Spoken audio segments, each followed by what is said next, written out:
gitu-gitu. Udahlah Pak, saya gituin. Jadi sebelum itu terjadi udah ada nubuatan kepada kami.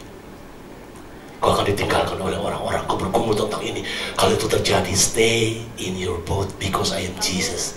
There is in your boat. Sampai hari ini saya ada di Pantai Langkat. Dari satu ruko, sekarang 4 ruko kami, Pak. Tuhan berkata. Amin. Ada satu proses yang kita harus jalani. Kita tidak bisa wakilkan kepada orang. Kita tidak bisa wakilkan kepada pendeta kita. Kita tidak bisa wakilkan kepada suami kita. Masing-masing kita harus menjalani proses itu. Amin, saudaraku. Saudara punya pergumulan, datang pada gembala hamba Tuhan, tolong didoakan ya Pak. Persoalanku berat sekali, tolonglah Bapak doakan aku. Persoalanku banyak sekali Pak. Boleh, tapi jangan sampai pagi-pagi hamba Tuhan, gembalamu berdoa, kau ngorok di rumah. Gembalamu berdoa, Tuhan berkatilah dia dalam pergumulannya, Tuhan bebaskan dia. Kau tanya, gimana persoalannya? Semakin parah Pak. Lah iyalah, kan firman Tuhan berkata, terkutuk loh orang yang mengandalkan manusia. Kau ngandalin pendetamu kan? Kau tidak berdoa sungguh-sungguh kan? Iya enggak? Itu yang sering terjadi kan? Wah, gua banget tuh. Ayo doa sama-sama. Bukan berarti kita kasih beban terus kita bebas. No. Semua beban kita udah ditanggung oleh Yesus di kayu salib. Bukan berarti kita tidak mengerjakan keselamatan kita, Pak. Kita harus mengerjakan keselamatan kita. Kita harus takut berbuat dosa. Amin, saudara? Iya, harus. Bukan berarti kita semua bisa dimanipulasi, nggak bisa. Ada satu proses yang kita harus jalani. Mungkin itu sakit, tapi itu kebaikan bagi kau. Terima itu dengan ucapan syukur. Kita turun langsung ke bawah. Ya. Yesus meletakkan lagi tangannya pada mata orang itu, maka orang itu sungguh-sungguh melihat dan telah sembuh, sehingga ia dapat melihat segala sesuatu dengan jelas. Sesudah itu Yesus menyuruh dia pulang ke rumahnya dan berkata, jangan masuk ke kampung. Tadi dibawa masuk ke kampung. Ketika bertemu Yesus, orang itu dibawa harus keluar kampung. Begitu orang sudah disembuhkan, pesannya jangan masuk kampung. Apa banget nih? Banyak banget kata-kata kampung ya. Maksudnya apa sih? Saudara kalau melihat nanti di dalam Lukas ya, Lukas pasalnya yang ke-9 ya, cepat saja.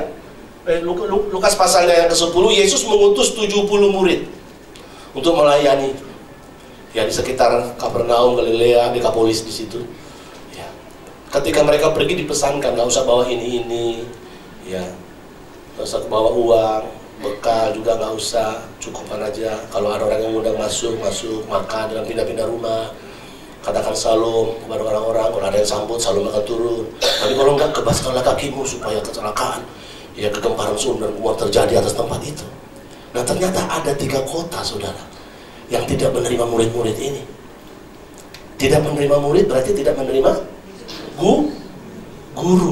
gurunya Yesus. Tidak menerima Yesus, tidak menerima Tuhan Bapa yang mengutus dia. Kota itu apa? Korazim, Betsaida, Kapernaum. Ini 3 kota telah udah dikutuk sama Tuhan. Dikutuk. Jadi kebenaran yang ketiga, ketika kasih karunia Tuhan ada dalam hidup kita, jangan kita anggap sepele, Pak. Firman Tuhan berkata dalam Roma 2 ayat 4, jangan kamu gunakan kasih kemurahan Tuhan untuk kesempatan semena-mena kamu kembali hidup dalam dosa. Justru harus hidup sungguh-sungguh dalam kebenaran. Tanyalah, pergilah ke rumah sakit, tanyalah orang-orang yang telah divonis oleh dokter, bagaimana mereka. Saudara, ada kemarin lihat di YouTube nggak? Yang ibu-ibu nampan gini, ada nggak? Jangan makan pete, jangan makan kerang, jangan makan ini sampai merah. Wah, ada di sini aja diklarifikasi. Itu saya lakukan karena kalau saya makan saya bengkak-bengkak. Saya pengen saya makan lagi. Itu ada, coba nanti lihat ya. Dipukulin lama sekali. Jangan makan ini, serakah terus, minum ini, udah tahu bengkak, mungkin. Tanyalah kepada orang-orang yang divonis oleh dokter. Tanyalah kepada orang-orang kemarin yang kasus narkoba yang tidak jadi dihukum mati itu. Bagaimana mereka mendapatkan kemurahan dari Tuhan? 14 mau dihukum cuma 4, 10-nya itu waduh sampai sekarang masih hidup. Amin saudara. Saya banyak berjumpa dengan orang yang tidak menggunakan, memanfaatkan, respon dengan positif, dengan baik. Yang namanya apa? Kasih karunia Tuhan. Tadi malam saya melihat medsos saya, saudara. Ada muncul dari teman saya, Harga Sinambela. Teman saya kuliah 22 tahun yang lalu di Seminari Betel Petamburan. Dia berkata begini, dia posting foto kami lagi nyanyi, lagi vokal grup kami tahun 95 di Gereja Petamburan, diposting sampai saya nggak bisa kenalin, harus zoom satu persatu tuh. Ya, dia bilang ini, mereka ini sudah berhasil. Ada yang jadi gembala, ada yang jadi pejabat pemerintah, ada yang jadi pengusaha, ada yang mengajar, ada yang begini, semua dibilang. Aku jadi apanya? Gak jadi apa-apa. Apakah Tuhan pilih kasih? Enggak. Aku jadi apa? Aku ratapi nasibku begitu malam dan aku tidak jadi apa-apa hari ini, sementara mereka semua udah sukses. Saya ingat ketika kami di ospek begitu, dia bilang begini, waduh banyak orang-orang di luar sana ya bang, nggak bisa kuliah tapi kita bisa kuliah ya, ini kemurahan Tuhan ya. Ya buktinya sampai sekarang nggak jadi apa-apa. Amin. Selagi masih ada waktu, kasih karunia Tuhan masih berjalan, pintu anugerah belum ditutup, mari kita syukuri, kita gunakan, kita manfaatkan sungguh-sungguh. Amin saudara. Ayo tepuk tangan bagi Tuhan. Jangan main-main saudara. Dan dikatakan jangan masuk kampung, pulang ke rumahmu. Artinya apa? Bereskan hidupmu, jadilah berkat di rumahmu. Pak, dengar Pak, ketika kita belum bertobat, kelakuan kita, perkataan kita tajam dan tidak menyenangkan, selalu membuat sebal orang-orang yang di rumah kita. Tapi Tuhan mau ketika kita bertobat, yang paling pertama yang menikmatinya orang juga di rumah kita, bukan orang di luar sana Pak. Percuma nol. Ya sia-sia kalau itu pendeta Morgan hebat, ini. Saudara belum kenal saya.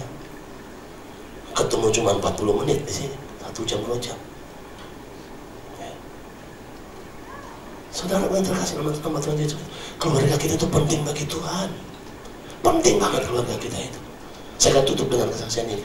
Saudara, orang yang di Garasa, yang gila itu, hampir semua hidupnya sebelum dia dijamah Tuhan itu tidurnya di kuburan. Ketika dijamah oleh Tuhan, ya, roh jahatnya diusir legion-legionnya masuk ke babi yang 2000 itu, ya kan? Tiba-tiba dia mengajukan satu permohonan, Guru Yesus, izinkanlah aku ikut ambil bagian dalam salah satu bagian dari rombongan-rombonganmu. Yesus bilang apa? Enggak, kamu pulang ke rumahmu, bereskan hidupmu, jadilah berkat bagi seisi rumahmu. Saudaraku, gak usah muluk-muluk berkat bagi Indonesia, gak usah terlalu muluk-muluk itu. Jadi berkat bagi seisi rumah dulu. Amin saudara. Rumah ini ada rumah di rumah, ada di gereja ini. Kita jadi berkat di sini. Kalau udah diuji dari kelompok kecil keluar ke makin besar, akan bisa diuji saudara. Akan bisa diuji. Tapi kalau orang bilang kita hebat di luar, tapi kita tidak dicintai, dirindui, disayangi oleh orang-orang di rumah kita, it's all in vain. Semua sia-sia. Untuk apa itu? Untuk apa? Amin saudara. Pertama-tama orang seisi rumah kita, artinya keluarga kita mahal, penting, berharga bagi Yesus. Tuhan mau pemulihan itu terjadi bagi keluarga kita. Jadi yang pertama apa saudara? Bawa jiwa untuk Tuhan. Amin. Kapan? Kapan? Sekarang jangan dulu. Besok ada ibadah di sini. Nanti saudara pulang, bawa jiwa. Bawa jiwa. Domba yang melahirkan domba. Bawa aja ke sini, bawa aja ke sini. Nanti hamba-hamba Tuhan yang melayani. Amin saudara. Nah yang kedua apa saudara? Jangan pakai cara-caramu. Gunakan cara Tuhan. Gunakan cara Tuhan. Ini tidak pernah gagal. Tidak pernah gagal. Pakai cara-cara Tuhan. Jangan cara-cara kita. Yang ketiga apa? Jalani proses. Nikmati dan syukur itu. Nikmati. Semua kita harus diproses kok. Gak enak, yes. Pahit Pak, yes. Sakit, iya. Tapi demi kebaikan kita, kita akan keluar menjadi hamba Tuhan, jadi orang percaya luar biasa. Yang keempat, yang terakhir apa saudara? Jangan buat sia-sia, anggap remeh kasih karunia Tuhan. Kalau sekarang ini kau ada karena Tuhan. Kalau sekarang engkau melayani, dipakai, itu dipakai karena Tuhan. Semuanya karena Tuhan, bukan karena kuat, bukan karena hebat, karena gagahnya kita, tapi semuanya karena kasih karunia Tuhan bagi kita. Tuhan Yesus memberkati.